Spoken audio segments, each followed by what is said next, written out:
It's sexy to have an office. It's good for the ego, right? We get this ego boost. I got a shop.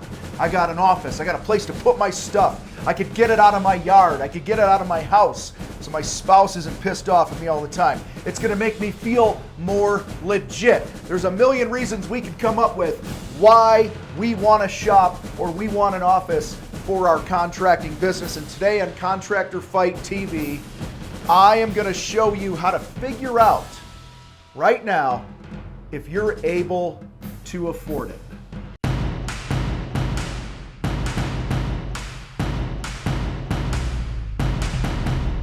All right, my friends, before you run out and sign a lease or buy a place, a space, an office, a shop, or whatever for your business, I want you to do this little exercise here today that I'm going to show you.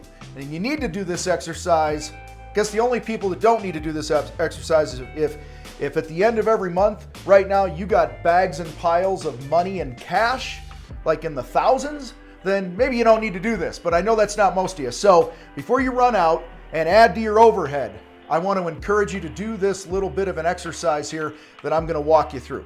All right? So there's 5 pieces of information you're going to need to go ahead and gather. And then I'm going to walk you through what to do with that information. And that will give you the answer of whether or not you can truly afford a space for your business. The first piece of information you need is you need to know what your average job size is. Now, I know a lot of you are going, well, Tom, it could be this much here and this much here and blah, blah, blah, 20 grand here, 1,500 here, depending on what I do. Guys, I totally get that. But what you need to do is you got to count up the money that you collected, divide that by the number of jobs that you gave in for a given period. It could be a quarter, it could be a month, it could be a year.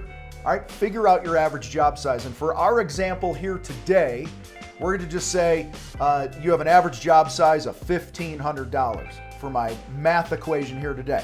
Second piece of information, you need to know your closing rate on sales. Out of 10 leads that come in, how many turn into money? And for the sake of our example here today, we're going to say it's 40%. So you're selling 4 out of every 10 leads that comes in. That's a 40% closing rate. Third piece of information, what is your gross profit on your work? So again, look at last year, look at the last quarter. What's your typical gross profit? We talk here in the fight all the time about getting a 50%. I know a lot of guys aren't there yet. So for the sake of our example here today, we're going to go with a 40% gross profit. That means you do a $10,000 job. It cost you $6,000 to produce the job in labor, material, permits, all that crap. To get the work done, you got 4 grand left. That's a 40% gross profit. Fourth number you need is what's the space going to cost you, right? The rent of the new shop. And I mean all in. Like if it's, $1,800, but you got utilities and you got to have internet and all the other shit there that you need for your space. For our example here, that's going to be $2,200. We're just say it's $2,200. And then the final thing you need to understand, I'm going to show you how to do this math here, but guys, you need to understand this rent or this mortgage that you're about to take on of $2,200. That means your overhead is going up $2,200 a month, which over the course of a year is $26,400.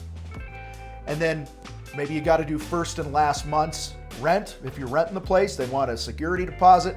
Maybe that's another $4,400. So for the case of our math here, you're going to go, that's going to add $4,400 to the $26,400.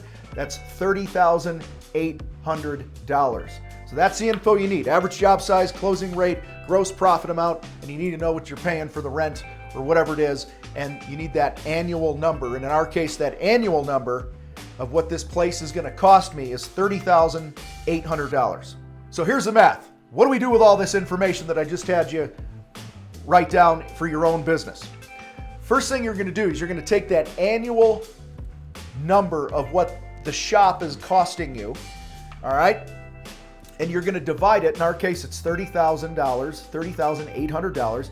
We're going to divide it by the gross profit amount. So $30,000 divided by 0.40, because we said we were getting a 40% gross profit. Okay, so guys, when you divide $30,800 by 0.40, you get $77,000. That is how much more work you need to sell in that year just to break even on the space. You don't have to sell another $30,800. You have to sell enough money to produce the work, enough work to produce the work, pay for the work, and have $30,800 left. So that's how you get your break-even point on this shop. So 30,800 divided by 0.40, you got to sell $77,000 more worth of work coming into your business to break even. Then you're going to take the $77,000.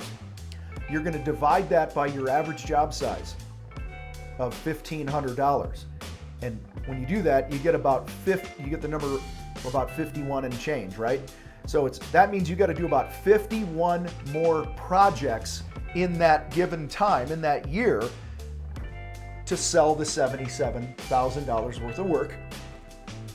Then you take that 51 jobs, 51 projects, you divide that by your closing rate. And in our case here, it was 40%. So 51 divided by 0.40, that equals about 127 and a half more leads that you need. So if you have 127, 128 leads come in and you're selling 40%, you're going to have about 51 wins in there, okay? So guys, what that means, in order to afford your new shop, your space, you got to get the phone to ring another 127, 128 times based on history.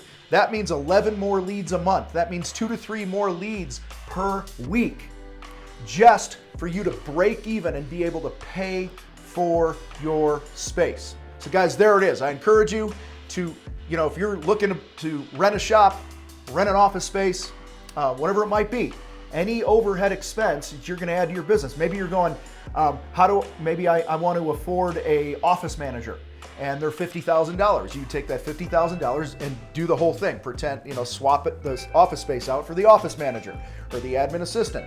And this will always tell you what needs to happen in the business for you to be able to pay for that overhead item, okay? Guys, that's it. That's the math. I encourage you to take this, make this your own. Take some time to run these numbers before you run out and add some overhead to your business. It's really that simple. It'll keep you out of trouble. Really figure out if you can afford it. A lot of guys get into trouble because they go, oh, it's only $2,200. It's only $1,000 a month. It's only $800 a month, but they don't understand the things that need to happen in order to pay for that thing. All right. And it always starts with, do I have leads and sales coming in? And you got to understand how many more leads and sales you need to come in to be able to afford, break even on this overhead stuff. I appreciate you guys hanging out with me here today on Contractor Fight TV. Please subscribe and share this with another contractor who you would love to help and open their eyes to some things. I appreciate you guys being here. You rock. I got to roll. We'll see you next time.